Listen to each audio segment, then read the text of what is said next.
This is how I do it. I know lots of people struggle with this. I know because I sell these parts. People will destroy them. They'll call me up like, hey, what's going on with this? So this is just how I do it. You know, you do what you be you. I'll be me. I've never had any trouble with my fittings. I've never destroyed the O-ring in the swivel part. Yeah, so this is just how I do it. Get rid of the tape. Don't need tape. Put this bad boy in here and turn it counterclockwise. Don't know why. I think they're actually designed to go together that way. And then what I do is once that bad boy's in, I don't know if you can see in there.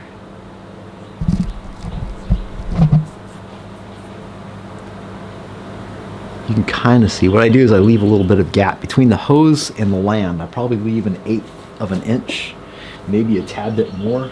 But these guys stick in so far, it's already making contact with the rubber hose, and I haven't even gotten close to getting to the threads. So that's why I leave that little bit of gap there, because you got tons of lock-in, and it's going to lock in. It's not a problem. Throw a little bit of looby lube. I like this red goop. This is Torco, but lots of companies sell red goop. And throw a little bit on the threads to keep them from, remember this is just aluminum on aluminum violence here, so you want to be kind to your threads, because like metals tend to, they like, once they touch, molecules and stuff start doing their little thing, and they're in the mood for love, and you might lose a fitting or two or three or many. $16 nut. Okay. So then we just start, once we've pushed it down through, we've lubed up the insides, we just start walking this guy down.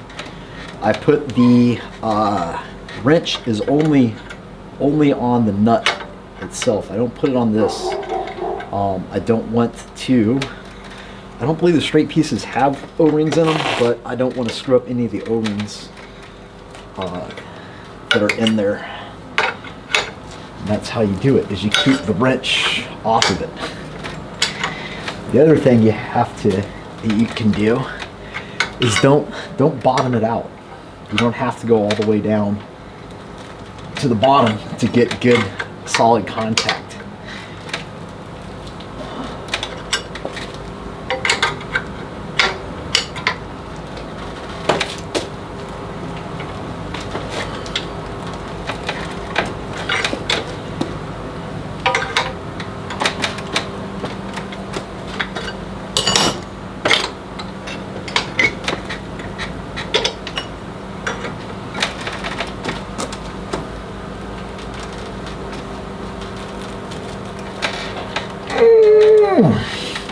See how much resistance that guy has? And I haven't even bottomed it out. I do like to get it lined up. I want it to be even, at least. Alrighty. Sexier. And then what you can do is, while you got this guy in that clamp, is test your hose and make sure that it's in there good and tight. So yeah, it's in there. It's not going anywhere. I didn't put any undue pressure on my little swivel head, and we got lots of clampies. There are lots of clampy forces. So same thing. I'm gonna get rid of this tape.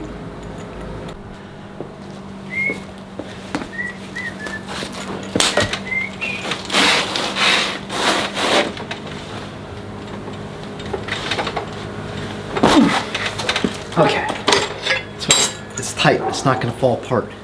We got our upper radiator hose done. Let's check it. Yeah, we got this, the problem of the non-cooperative water pump has been tamed. We got our little doodads down there. were all welded up, and all of our ports that were too close to the exhaust down yeah, which you can't see. There you go. You can see it there. Look how close that boy was. So right now to there. Yeah, so no longer a problem. That's going to just come straight up between this bracket here, and like I said, go back there to there. This guy is plenty of clearance. We got a couple fingers there. This thing will bounce and wobble, but I don't think it's going to hit. Like I said, it's easy finger. We'll just keep an eye on it. If we start to see like it actually hitting, which I don't think it will, then I can change this guy back for a larger pulley that will pick that guy up and step it away. But yeah, I don't think it's going to be a problem. So there, the water pump, the problem of the non-cooperative water pump has now been solved. And yeah, there we go. Turbos, water pumps. All we got to do now is fuel, wiring. Yeah, lots of little things. But we're making progress, like easy progress. Only spent like a couple hours, got the whole water pump thing figured out. And it wasn't terribly hard. It'd be easy enough to reproduce by anybody. So yeah, we're gonna be flying here on in, boys.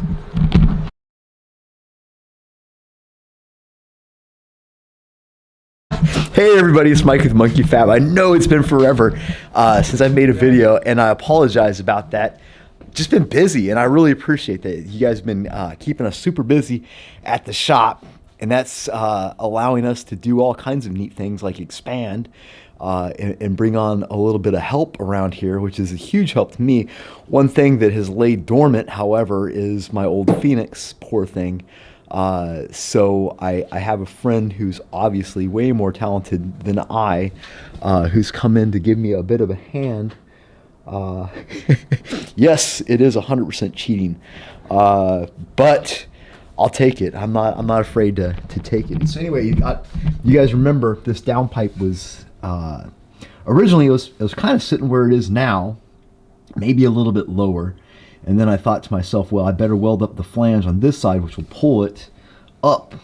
I think it was a bit lower than this, and I wanted to pull it up to get it. I think I just stuffed a piece of cardboard on the frame rails and this side of the other manifold. And then when I welded it, boy, it did pull it. It pulled it right into the firewall. So he has, I think he cut it. I didn't ask, but probably whacked one of these, whatever weld he could off here, and bent it down, and then did these beautiful welds. Look at that. Focus. Oh man. All the way down. So that's cool. So the downpipe is in, and you just got to finish off the back side. We're going to do a deal where we tie it into the rest of the system. The problem I have is, and maybe you guys can help me, is I bought this stupid flange here. Now they had two of these on this guy's website, and it's a high quality part. I don't want to say anything bad about it. I got off eBay. I think it was called like, well, here's the package right here, so I could probably tell you. AZ CNC Manufacturings, and it is a beautiful part. But they had two. One was for a Camaro and the other was for a Corvette, and the Corvette had the wider bolt spacing, which was like 4 inches, and I measured this, and it's like the bolt center line on the flange on this manifold that I have here is wider than that, maybe like 4/200, I'm guessing, maybe 4 1/4. So if you guys know which flange GM makes with this fancy groove, because I got the gasket and everything, and I'd love to use that stock factory gasket because it's a big stainless steel silly boy. Yeah, let me know. I sure would appreciate it. Anyway, we're carrying on with the Phoenix. I know you guys are excited. No one's more excited than me. And we're just going to keep moving. Thanks. Oh, I only got 4 minutes of battery left, so I better make this quick. Hey, it's Mike with Monkey Fab. This is bullshit. This is BS. You see that? It's calling for snow on Monday, which is ridiculous. I don't live where it's 1,000,000 degrees in the summertime, so I could deal with snow. It just wasn't part of the deal. So the fabrication TIG has been, he's just been killing it, man. He does such good work. You know, there's people that just are able to see their artists. Let's put this light down maybe here on the floor. We can see what we got. So we know we just had a couple straight pipes. It wasn't nothing really fancy. And here's what we got. So we have the entire downpipe. It needs one weld left on it. So, but mainly we've got it all welded up, nice and pretty welds. And then it comes down here from 3.5. It necks down to 3. And at this merge, he's done a shooty off buoy that's going to go over to our loud valve side, which is going to kick down. Now I was halfway thinking about just doing a kicker over here and just doing a hater pipe out the side with the loud valve on it, but it would look kind of odd coming out the middle of the car. And the biggest part was, if I lost an engine and I dumped, you know, 7 quarts of oil or 5 quarts, whatever's in it, out the exhaust pipe, I didn't want it going underneath my tires, which is kind of the original reason why we did this in the first place. But it's much nicer now. This was all run through here, and he's did a kicker kind of going over to there, and then this just needs a little whoop bend to get that guy up, and it will be good. And yeah, great work. It's nice having a hand around here, to be quite honest with you guys. It's been rough. It's one of these, so it's February, it's the middle of February. I think today's Valentine's Day. And people have just gone in hoarding mode and have like got on the website and just ordered 10 of everything, which is, you'd think it'd be good for business. It's really not, because then you wipe out all your inventory. And if you get a new customer in, what happens is they go, hey, this guy doesn't have anything I need, so they never come back. And I try to avoid that at all costs. I work really hard. I tell you, the last year has been just an incredible fight to try to keep everything in stock, everything moving along, and it's just getting tougher as we go. Yeah, but I mean, I appreciate the business, everyone, and we seem to be doing well. Hopefully we'll get through this all right. So yeah, he's going to tie up this guy. I ordered the correct flange. It turns out we needed a CTS-V flange for our manifold here to make the little crossover pipe, and we're using all our copper V-bands with the copper O-ring insert on all these guys, so we should be nice, leak-free kind of stuff. And yeah, so that's going up. Crossover is going to go in, and he's already done the kicker for our wastegate guy. See it right now. So all that's left is maybe 2 cold pipes on the fabrication side. Yeah, 2 cold pipes, I think. And then we have a lot of lines, air conditioning, all the heater, transmission lines, which is going to be challenging because that exhaust is running right in the way. It's just always a compromise. You guys know this. So, but good progress made. I got more progress made in a few days on this thing that I've probably made in months, just having somebody come in and help with it. So that's been a huge thing. And hopefully welding, fabricating Stig will become more... become less camera shy and want to join. I'd love to have him on the channel and share his talents with you guys. Dude's pretty badass. So yeah, we're making good progress, and next update we'll have hopefully crossover pipes done and all the cold piping done for the intake. Woohoo! Okay, hey, just a bit of housekeeping. Appreciate you guys watching the videos, following the channel. We have employees now, so we're growing the business best we can. Things are still tough, but we're doing what we can. And just want to say that a few videos ago, I said I was going to give away a pipe cut jig thingy, and I just had some family business that had to be attended to over the last few weeks. So anyway, if you was one of the people that competed in that, just go ahead and go back there and look on that video, and you'll figure out, you know, who won the little pipe thing. And anyway, appreciate all the support, everybody. Hope you're having a great 4th of July. Oh, and hey, we do have a sale on the website. It is monkeyfabgarage.com, of course, and you get 10% off of everything if you just use the code FREEDOM, all caps, FREEDOM.